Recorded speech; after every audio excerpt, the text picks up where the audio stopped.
शास्त्रों में कहा गया है, हमारे शास्त्रों में कहा गया है,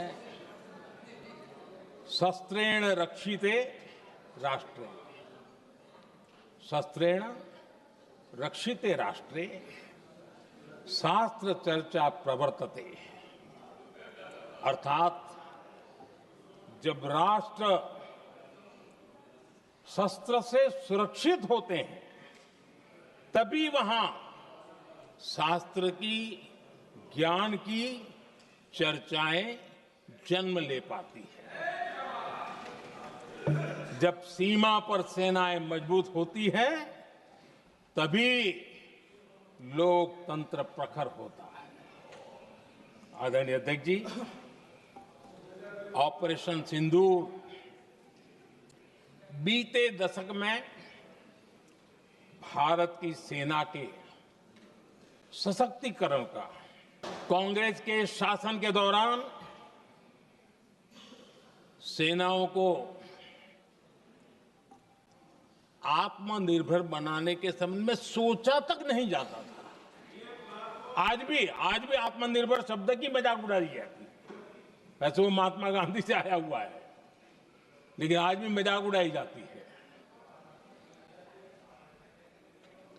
हर रक्षा सौदे में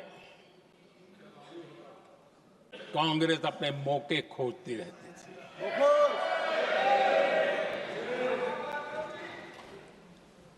छोटे छोटे हथियारों को लिए विदेशों पर निर्भरता, ये इनका कार्यकाल रहा है। Bullet proof jacket, night vision camera तक नहीं होते थे। और लंबा लिस्ट है, जीप से शुरू होता है, बफोर, हेलीकॉप्टर, हर चीज के साथ घोटाला जुड़ा हुआ है। आदरणीय अध्यक्ष जी, हमारी सेनाओं को आधुनिक हथियारों के लिए दशकों तक इंतजार करना पड़ा। आजादी के पहले, और इतिहास गवाह, एक जमाना था जब डिफेंस मैन्युफैक्चरिंग में भारत का आवाज सुनाई देती थी। जिस समय तलवारों से लड़ा जाता था ना, तब भी तलवारें भारत की श्रेष्ठ मानी जाती थी। हम डिफेंस के इक्विपमेंट में आगे थे। लेकिन आजादी के बाद जो एक मजबूत डिफेंस इक्विपमेंट मैन्युफैक्चरिंग का हमारा दायरा था, जो हमारा पूरा इकोसिस्टम था, उसको सोच समझ करके तबाह कर दिया गया, उसको दुर्बल किया गया।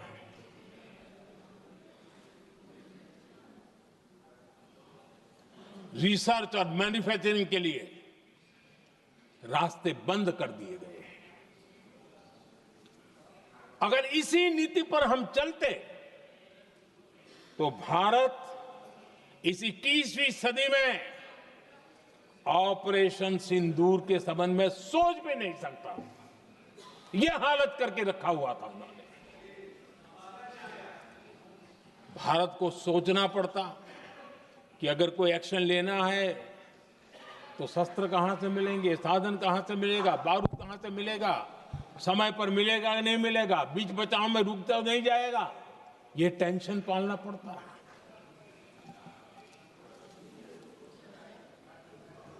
आदरणीय अध्यक्ष जी, बीते एक दशक में मेक इन इंडिया हथियार सेना को मिले, उन्होंने इस ऑपरेशन में बहुत निर्णायक भूमिका निभाई।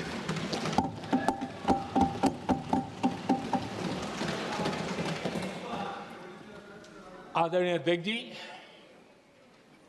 एक दशक पहले भारत के लोगों ने संकल्प लिया, हमारा देश सशक्त, आत्मनिर्भर और आधुनिक राष्ट्र बने।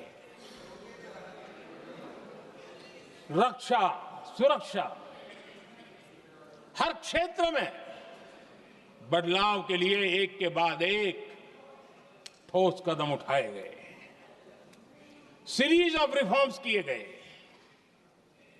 और देश में सेना में जो रिफॉर्म्स हुए हैं, जो आजादी के बाद पहली बार हुए। चीफ ऑफ डिफेंस स्टाफ की नियुक्ति, ये विचार कोई नया नहीं था, दुनिया में प्रयोग भी चलते हैं, भारत में निर्णय नहीं होते थे। हमने, ये बहुत बड़ा रिफॉर्म था, हमने किया और बहुत ही, मैं हमारी तीनों सेनाओं का अभिनंदन करता हूं। सबसे बड़ी ताकत जॉइंटनेस और इंटीग्रेशन की। इस समय नेवी हो, एयरफोर्स हो, आर्मी हो, ये इंटीग्रेशन और जॉइंटनेस ने हमारी ताकत को अनेक गुना बढ़ा दिया और उसका परिणाम भी हमें नजर में आया है, ये हमने करके देखा है। सरकार की जो डिफेंस प्रोडक्शन की कंपनियां थी, उसमें हमने रिफॉर्म किए। शुरुआत में वहां पर आग लगाना, आंदोलन करवाना, हड़तालें करवाने के खेल चल रहे थे, अभी भी बंद नहीं हुए हैं, लेकिन देश हित को सर्वोपरि मान करके उन डिफेंस इंडस्ट्री के हमारे जो लोग थे सरकारी व्यवस्था में, उन्होंने इसको मन से लिया, रिफॉर्म को स्वीकार किया और वो भी आज बहुत प्रोडक्टिव बन गए। इतना ही नहीं, हमने प्राइवेट सेक्टर के लिए भी डिफेंस के दरवाजे खोल दिए हैं और आज भारत का प्राइवेट सेक्टर आगे आ रहा है।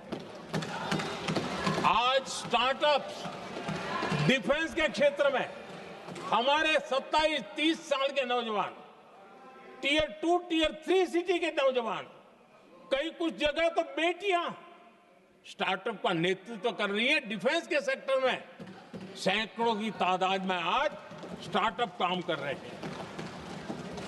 ड्रोन्स, एक प्रकार से मैं कह सकता हूं, ड्रोन्स की जितनी भी एक्टिविटी हमारे देश में हो रही है, शायद एवरेज 30-35 की उम्र होगी, जो लोग कर रहे हैं वो सारे लोग, और सैकड़ों की तादाद में कर रहे हैं।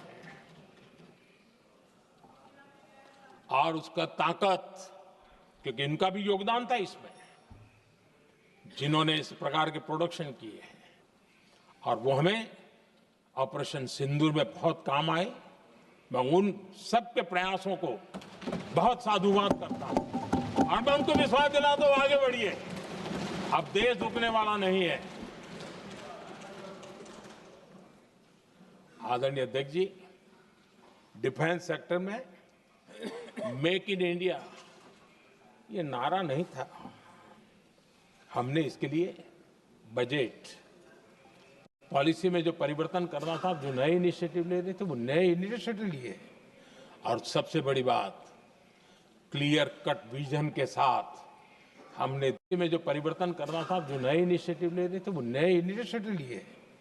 और सबसे बड़ी बात, क्लियर कट विजन के साथ हमने देश में make in India defence sector के अंदर तेज गति से हम आगे बढ़ रहे हैं।